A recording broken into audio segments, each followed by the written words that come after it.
ಮಾಡಿದ್ದ 3 ಬೇಟೆಗಾರರ ನಿರ್ದಯವಾದಂತಹ ಶೂಟೌಟ್. ಆ ಪ್ರಕರಣಕ್ಕೆ ಸಂಬಂಧಪಟ್ಟ ಹಾಗೆ ಅರಣ್ಯ ಸಿಬ್ಬಂದಿ ಗುಂಡೇಟಿಗೆ 3 ಬಲಿ ಪ್ರಕರಣ. ಅಮಾಯಕರ ಶೂಟೌಟ್ ಮಾಡಿದವರ ಅಮಾನತು ಯಾವಾಗ? ಅರಣ್ಯ ಸಿಬ್ಬಂದಿ ಗುಂಡೇಟಿಗೆ ಬಲಿಯಾದ 3 ಆ ಪ್ರಕರಣದ ರೂವಾರಿಗಳ ಅಮಾನತು ಯಾವಾಗ? ಫ್ರೀಡಂ ಟಿವಿ ವರದಿ ಬೆನ್ನಲ್ಲೇ ಶೂಟೌಟ್ ಮಾಡಿದ ಸಿಬ್ಬಂದಿಯ ಮೇಲೆ ಎಫ್ಐಆರ್. ನಕಲಿ ಶೂಟೌಟ್ ಅನುಮಾನದ ಮೇಲೆ ವರದಿ ಮಾಡಿದ್ದ ಫ್ರೀಡಂ ಟಿವಿ. ಶೂಟೌಟ್ನಲ್ಲಿ ಭಾಗಿಯಾದ ಎಲ್ಲಾ ಸಿಬ್ಬಂದಿಯ ಮೇಲೆ ದೂರು ದಾಖಲಾಗಿದೆ. ಶೂಟೌಟ್ನಲ್ಲಿ ಭಾಗಿಯಾದ ಎಲ್ಲಾ ಸಿಬ್ಬಂದಿಗಳ ಮೇಲೆ ದೂರು ದಾಖಲಾಗಿದೆ.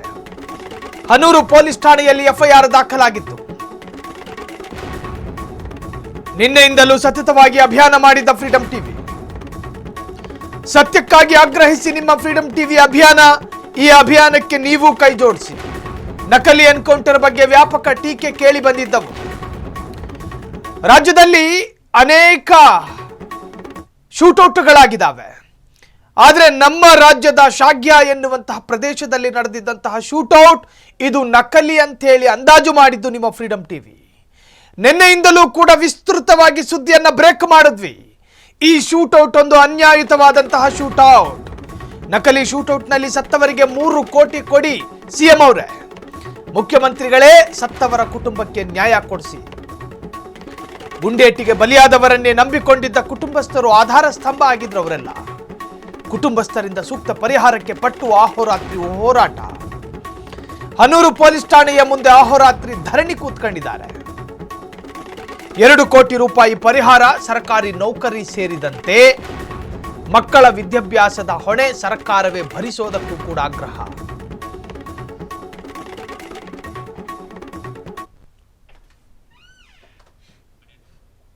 ಕಾನೂನು ಏನ್ ಹೇಳ್ತದೋ ಕಾನೂನಂತೆ ನಾವೆಲ್ಲ ಸೇರಿ ಕೆಲಸ ಮಾಡಬೇಕು.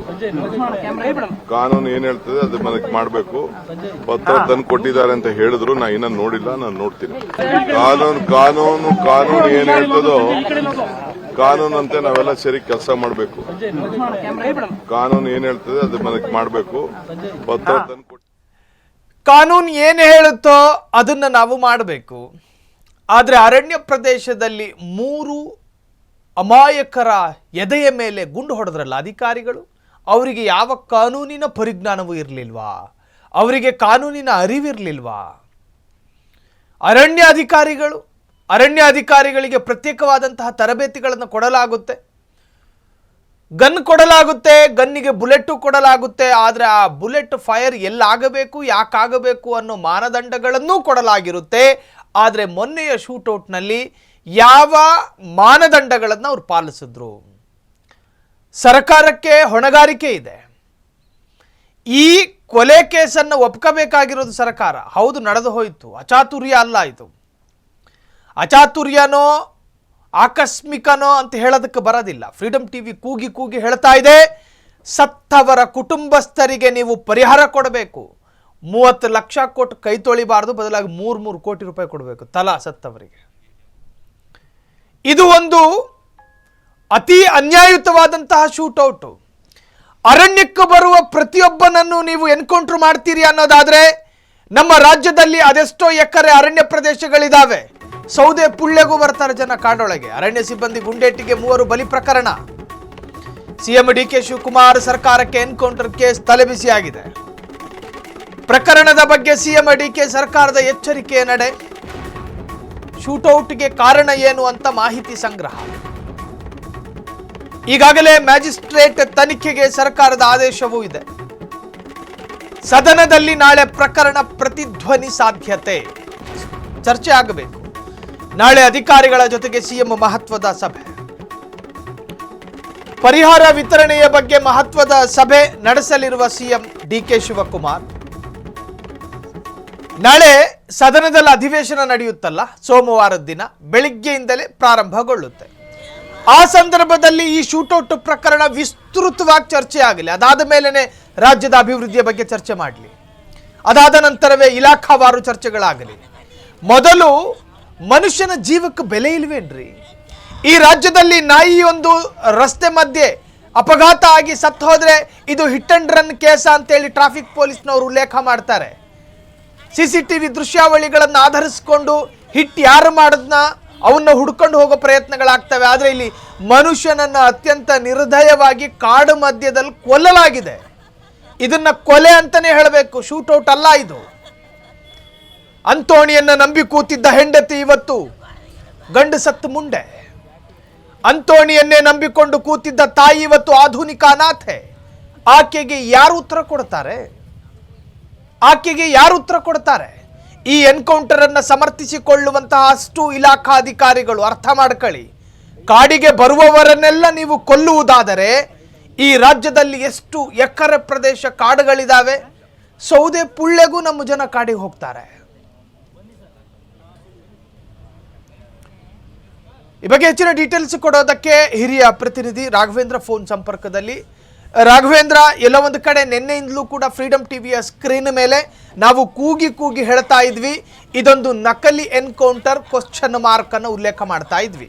ನಿಜಕ್ಕೂ ಎಲ್ಲೋ ಒಂದು ಕಡೆ ಈಗ ಜನರಿಗೂ ಅರ್ಥ ಆಗ್ತಾ ಇದೆ, ಕೆಲವೊಮ್ಮೆ ಇದು ನಕಲಿ ಎನ್ಕೌಂಟರೇ ಆಗಿರಬಹುದು ಅನ್ನೋದು. ಈಗ ಕುಟುಂಬಸ್ಥರ ಆಕ್ರೋಶ, ಈ ಎಲ್ಲದರ ನಡುವೆ ಏನಿದೆ ಈ ಬಗ್ಗೆ ಹೆಚ್ಚಿನ ಡೀಟೇಲ್ಸ್ ರಾಘವೇಂದ್ರ? ಸಾಹಿಲ್, ಏನು ನಿನ್ನೆ ಮುಂಜಾನೆ ನಡೆದಂತ ಈ ಘಟನೆ, ಬೆಳಗಿನ ಜಾವ ನಡೆದಂತ ಘಟನೆ, ಈ ಘಟನೆಯ ನಂತರ ಆದಂತ ಬೆಳವಣಿಗೆಗಳಲ್ಲಿ ಈಗಾಗಲೇ ಪೊಲೀಸ್ನವರು FIR ಕೂಡ ದಾಖಲು ಮಾಡಿದ್ದಾರೆ. ಏನು ಅರಣ್ಯ ಉಪವಿಭಾಗದ ಅಧಿಕಾರಿಗಳು ಅಂತೇಳಿ FIR ಅನ್ನು ದಾಖಲು ಮಾಡಿದ್ದಾರೆ. ಆದ್ರೆ 7-8 ಮಂದಿ ಆ ಒಂದು ತಂಡದಲ್ಲಿ ಕಾರ್ಯಾಚರಣೆ ಮಾಡಿದಂತ ತಂಡದಲ್ಲಿ 7-8 ಮಂದಿ ಇದ್ರು ಅನ್ನೋದು ಮಾಹಿತಿ. ಯಾರ್ಯಾರು ಇದ್ರು ಅನ್ನುವಂಥದ್ದು ಸರಿಯಾದಂತ ಮಾಹಿತಿ ಪೊಲೀಸ್ನವರಿಗೆ ಇದುವರೆಗೂ ಕೂಡ ಲಭ್ಯ ಆಗಿಲ್ಲ. ಅವರೆಲ್ಲರೂ ಕೂಡ ಯಾರು ಅಧಿಕಾರಿಗಳು ಆ ಒಂದು ಸಿಬ್ಬಂದಿ, ಅರಣ್ಯ ಸಿಬ್ಬಂದಿ ಭಾಗವಹಿಸಿದ್ರು ಅನ್ನುವಂಥ ಮಾಹಿತಿ ಕಲೆ ಹಾಕ್ತಾ ಇದ್ದಾರೆ. ತನಿಖೆ ಕೂಡ ಶುರುವಾಗಿದೆ. ಜೊತೆಗೆ ಏನು 7-8 ಮಂದಿ ಅಧಿಕಾರಿಗಳ ತಂಡ ಏನಿದೆ, ಅವ್ರು ಯಾರು ಕೂಡ ಆ ಘಟನೆಯ ನಂತರ ಬಹಿರಂಗವಾಗಿ ಕಾಣಿಸ್ಕೊಂಡಿಲ್ಲ. ಅವರೆಲ್ಲರೂ ಕೂಡ ತಲೆಮರೆಸ್ಕೊಂಡಿದ್ದಾರೆ. ಅದೇ ಒಬ್ಬರು ಮಾತ್ರ ಒಂದು ಖಾಸಗಿ ಆಸ್ಪತ್ರೆಯಲ್ಲಿ ದಾಖಲಾಗಿದ್ದಾರೆ, ಮೈಸೂರಿನ ಖಾಸಗಿ ಆಸ್ಪತ್ರೆಯಲ್ಲಿ ದಾಖಲಾಗಿದ್ದಾರೆ ಅನ್ನುವಂಥದ್ದು ಮಾಹಿತಿ. ಆದ್ರೆ ಆಸ್ಪತ್ರೆ ದಾಖಲಾದಂತ ಮಾಹಿತಿ ಬಗ್ಗೆ ಎಲ್ಲಿದ್ದಾರೆ ಅನ್ನುವಂಥದ್ದನ್ನು ಕೂಡ ಯಾರು ಕೂಡ ಇದುವರೆಗೆ ಸುಳ್ಳು ಬಿಟ್ಟು ಕೊಟ್ಟಿಲ್ಲ. ಅದಾದ್ಮೇಲೆ ಆ ಒಂದು ಘಟನೆಯ ನಂತರ ಆ ಸ್ಥಳದಲ್ಲಿ ಏನು ಅವ್ರು ಬೇಟೆಗಾರರೇ ಆಗಿದ್ರೆ ಏನಾದ್ರು ಹೊತ್ತೊಯ್ಬೇಕಾಗಿತ್ತು. ಅವರು ಜಿಂಕೆ ಮಾಂಸನೋ, ಆನೆ ಕೊಂಬೋ ಅಥವಾ ಬೇರೆ ಯಾವ್ದೋ ಹುಲಿ ಉಗ್ರೋ ಏನಾರು ಒಂದು ಕೊಂಡೊಯ್ಯುವಂತದ್ದು, ಯಾಕಂದ್ರೆ ಯಾವ್ದಾದ್ರು ಕೊಂದು ಹೋಗ್ತಾ ಇದ್ರು ಅನ್ನುವಂಥದ್ದು ಇವ್ರು ಹೇಳ್ತಾ ಇರ್ತಕ್ಕಂಥ ಮಾಹಿತಿ.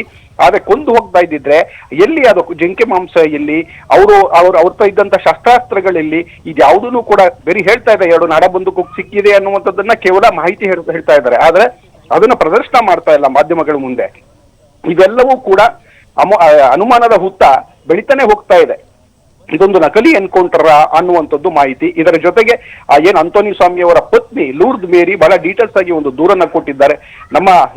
ನನ್ನ ಗಂಡ ಮತ್ತೆ ನನ್ನ ಮೈದಾ ಮತ್ತೆ ಅವರ ಸಂಬಂಧಿಕರು 4 ಜನ ಕೂಡ ಏನು ಕಾಡಿಗಿನಲ್ಲಿ ಮೇವು ಆಗ್ಲಿಕ್ಕೆ ಹೋಗಿದ್ದಂತ ಹಸು ಏನಿತ್ತು, ಹಸುವು ಕಾಣೆಯಾಗಿದ್ರಿಂದಾಗಿ ಸಂಜೆ ಆದ್ರೂ ಮನೆಗೆ ವಾಪಸ್ ಬರದಿರೋ ಕಾರಣಕ್ಕೋಸ್ಕರ ಅದನ್ನ ಹುಡಿಕೊಂಡ್ಬರ್ಲಿಕ್ಕೋಸ್ಕರ ಇವರೆಲ್ಲ 4 ಜನ ಹೋದ್ರು.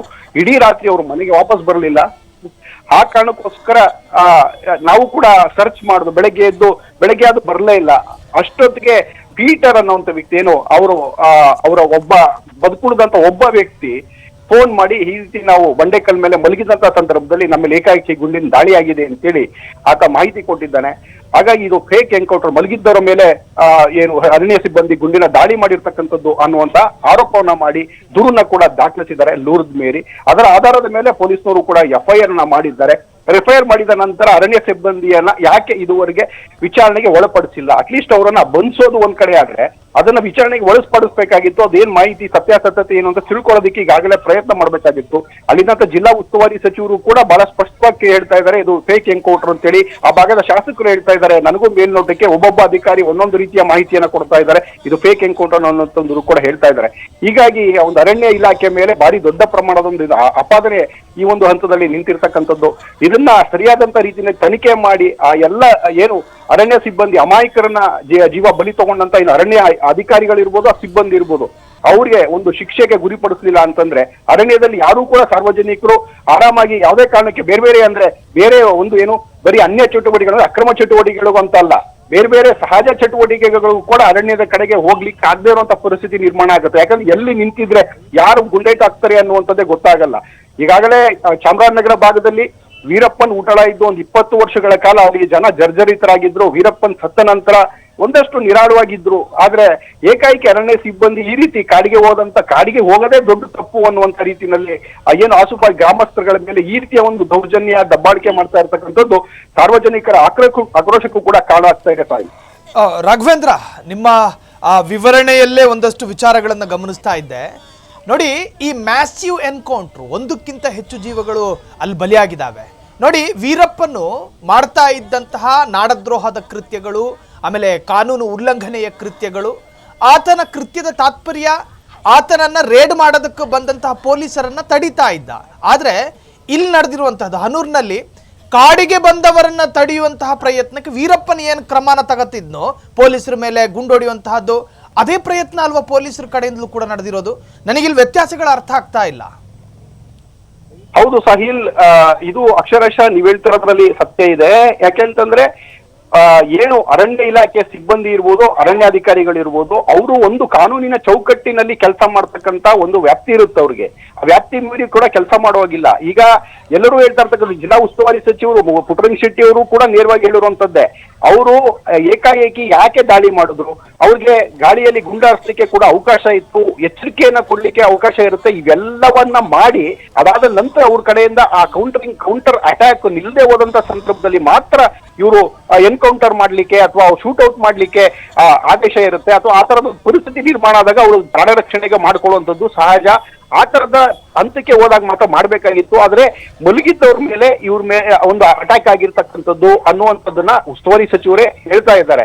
ಹಾಗಾಗಿ ಅರಣ್ಯ ಸಿಬ್ಬಂದಿ ಅಲ್ಲೇನು ಅರಣ್ಯ ವ್ಯಾಪ್ತಿಯಲ್ಲಿ ಏನೋ ಘಟನೆ ನಡೆದಿದೆ ಅದು ಅಲ್ಲಿರ್ತಕ್ಕಂಥ ಅರಣ್ಯ ಸಿಬ್ಬಂದಿಗೆ ಮಾತ್ರ ಗೊತ್ತಿದೆ. ಜೊತೆಗೆ ಏಕಮಾತ್ರ ವ್ಯಕ್ತಿ, ಅವರ ಜೊತೆ ಹೋದಂತವ್ರು ಬದುಕಿರುವಂತ ಒಬ್ಬ ವ್ಯಕ್ತಿ ಮಾತ್ರ ಜೀವಂತ ಇರ್ತಕ್ಕಂಥದ್ದು. ಆ ವ್ಯಕ್ತಿಗೆ ಮಾತ್ರ ಏನು ಸತ್ಯಾಸತ್ಯತೆ ಅಂತ ಗೊತ್ತಾಗಿರ್ತಕ್ಕಂಥದ್ದು.